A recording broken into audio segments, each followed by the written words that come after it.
Salut, vous écoutez un extrait du podcast Jams, le podcast qui parle Amazon, e-commerce et entrepreneuriat. Pour en savoir plus, je vous donne rendez-vous dans la description.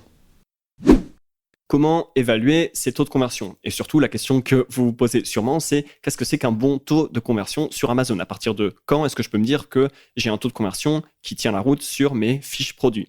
Alors peut-être que la réponse à cette question va pas vous plaire, mais bon, moi je peux que vous dire la vérité, c'est qu'un bon taux de conversion, c'est forcément relatif. En fait, ça, un bon taux de conversion, suivant la catégorie dans laquelle votre produit se trouve, typiquement, ça va changer.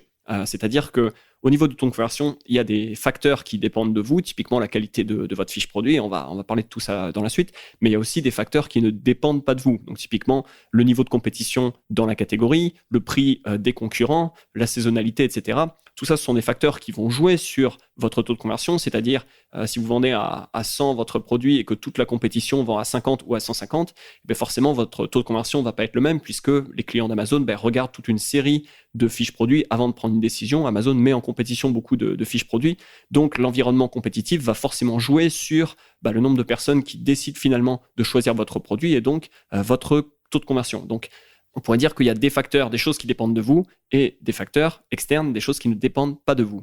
Mais quand même, pour donner un chiffre, parce que ça permet quand même d'avoir une certaine idée, une certaine référence, moi je dirais qu'un bon taux de conversion sur Amazon, ça doit tourner autour de 15%. Donc bien sûr, c'est un chiffre qui est à prendre avec des pincettes. Je vais vous montrer 2 exemples pour illustrer un peu tout ça.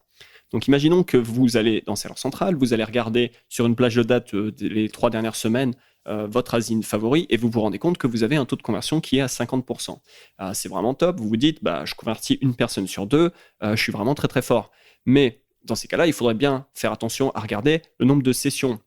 Parce que si vous avez eu 10 personnes qui sont venues sur votre fiche produit et vous avez derrière un taux de conversion de 50%, vous avez fait 5 ventes, c'est bien, mais clairement dans ces cas-là, vous avez un problème de visibilité. Vous n'attirez pas suffisamment de trafic, vous avez un problème sur la première conversion. Donc c'est encore une fois, le sujet n'est pas celui de la première conversion, mais typiquement, le taux de conversion seul ne peut pas vous renseigner sur toute la situation et ce qu'il y a à faire par rapport à cette asine, puisque, encore une fois, le taux de conversion peut être trompeur. Dans cet exemple, il peut être très haut et finalement cacher une réalité qui est que vous devriez en fait travailler sur votre première conversion et chercher à avoir plus de trafic qui viendrait sur cette fiche produit pour vraiment avoir un taux de conversion, une mesure du taux de conversion qui est correcte et précise. Deuxième exemple qui serait dû à l'effet inverse. Imaginons que vous regardez votre taux de conversion et que Amazon vous dit que vous avez converti 3% du trafic. Peut-être que vous vous dites que c'est catastrophique, mais si vous avez eu un très très grand nombre de sessions et des conversions derrière, disons 3000 sessions et 90 conversions dans l'exemple de 3%, au final, si ça vous va bien de faire 90 ventes sur la période donnée, peut-être que c'est suffisant. Et considérant la catégorie dans laquelle vous êtes, etc., en fait, 3%, c'est un bon taux de conversion. Vous attirez beaucoup de trafic, vous en convertissez une partie et en fait, votre chiffre d'affaires, votre marge est bonne. Et donc, finalement, le taux de conversion, encore une fois, en lui-même, seul ne suffit pas à juger de l'entièreté de la situation. Donc, il faut toujours bien s'assurer, quand on regarde des taux de conversion, qui sont calculés sur un nombre de sessions qui est suffisant, typiquement 100 ou 200 personnes, donc 100 ou 200 sessions mini pour avoir de la data qui est relativement fiable.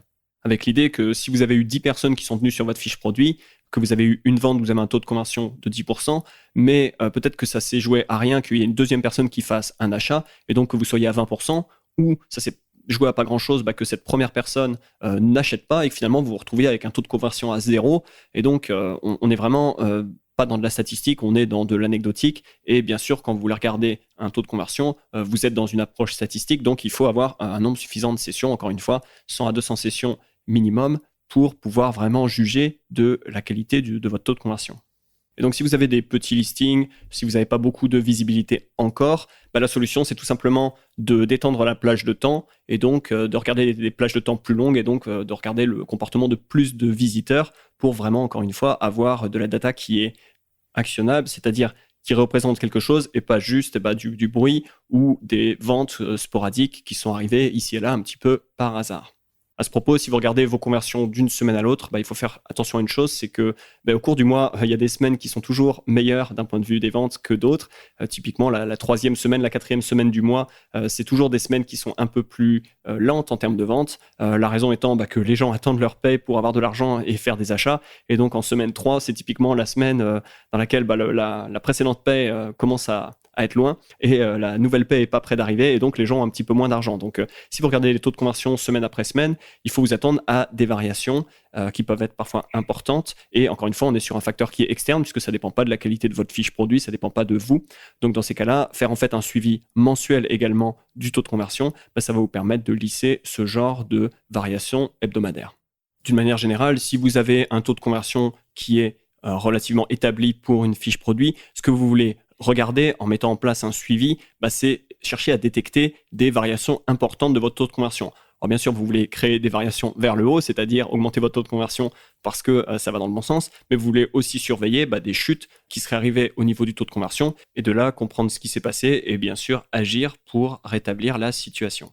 Une dernière chose avant de passer à la partie suivante, si maintenant on part du principe qu'on a bien optimisé tous les facteurs internes, donc les choses sur lesquelles on a le contrôle, typiquement on a bien optimisé sa fiche produit, à quoi est-ce qu'on peut s'attendre en termes de performance ? Alors sur des produits compétitifs, si on reprend l'exemple de tout à l'heure avec la poêle à frire, on va imaginer que vous vendez cette poêle à frire et que vous avez donc des concurrents directs qui ont plus ou moins une poêle à frire équivalente, mais néanmoins que votre poêle à frire est spéciale, qu'il y a des fonctions supplémentaires et donc que vous êtes capable de la mettre en avant et de créer un copywriting relativement élaboré. Quand on a travaillé comme ça avec des clients qui avaient en face d'eux des alternatives directes, donc des concurrents qui ont plus ou moins le même produit, mais bien sûr, ces clients ont des produits qui sont particuliers sur lesquels on est capable de mettre en avant des caractéristiques et donc des bénéfices uniques. On arrive à des taux de conversion de l'ordre de 30% grâce à un copywriting vraiment maîtrisé au niveau du texte et bien sûr au niveau aussi des images. Donc avec un bon travail de la fiche produit sur des produits qui ont des concurrents directs, vous pouvez atteindre 30% de taux de conversion. C'est un bon objectif à viser. Donc ce premier exemple, ce premier objectif de 30%, c'était pour des marques, on va dire, relativement établies qui ont des produits avec des alternatives directes. Si par contre vous êtes entrepreneur en private label et que vous êtes sur des produits relativement nichés, je parle ici de produits qui n'ont pas forcément de concurrents directs. Typiquement, vous avez passé du temps à développer un produit qui est unique et vous êtes du coup en position de vraiment vendre quelque chose de très très spécial, encore une fois de très unique. Dans ces cas-là, vous pouvez atteindre 40% de taux de conversion. Donc encore une fois, avec un nombre important de sessions, on ne parle pas de 5 ou 10 personnes qui sont passées sur votre fiche produit et puis vous avez sorti 40% comme ça un peu par hasard. On parle d'un nombre important de sessions, plusieurs centaines, plusieurs milliers de personnes qui sont venues sur votre fiche produit et en moyenne, vous convertissez 40% de ce trafic en acheteurs. C'est largement atteignable, en tout cas sur ma marque Private Label, sur certains produits encore une fois nichés et très spécifiques, c'est le genre de taux de conversion que j'atteins. Mais bien sûr, ce genre de taux de conversion, ça demande pas mal de travail, aussi bien bien sûr au niveau du copywriting en texte qu'au niveau des images, des visuels sur la fiche produit. Et c'est justement de ça dont on va parler maintenant dans la partie 3 de cet épisode du podcast. On va parler de comment augmenter ces taux de conversion en travaillant sur les facteurs internes, les choses sur lesquelles on a le contrôle. Voilà pour cet extrait du podcast. Ça vous a plu ? Je vous donne rendez-vous dans la description. Vous y trouverez le lien vers l'épisode complet, mais aussi un lien pour vous abonner au podcast et ne manquer aucun futur épisode. Vous pouvez aussi vous abonner à la chaîne YouTube. Sur ce, je vous dis à très vite.